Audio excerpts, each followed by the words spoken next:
My name is Mrs. Walker, and today I wanted to show you parents a strategy that you can use while your kids are reading out loud to you. And I want to let you know that it's important that your kids read out loud to you, at least for 10 minutes, I would say, every day.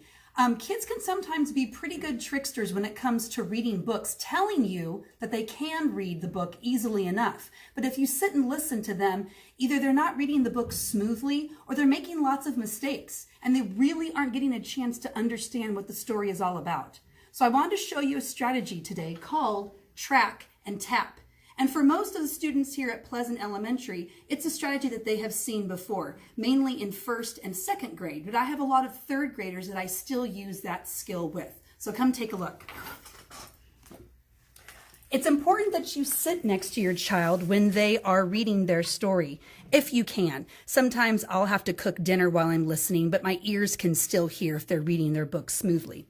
So the way that Track and Tap works is I want my finger to be right underneath the word that I'm reading, and I am looking for the punctuation. When I see things like commas or maybe hyphens or colons, I'm going to tap once, and that tells my body to take a small pause while I'm reading. When I get to the end of a sentence and I see a period or a question mark or an exclamation mark, I want to do 2 taps. That'll tell me to take an extra long pause before I begin reading the next sentence. So here's what that would look like.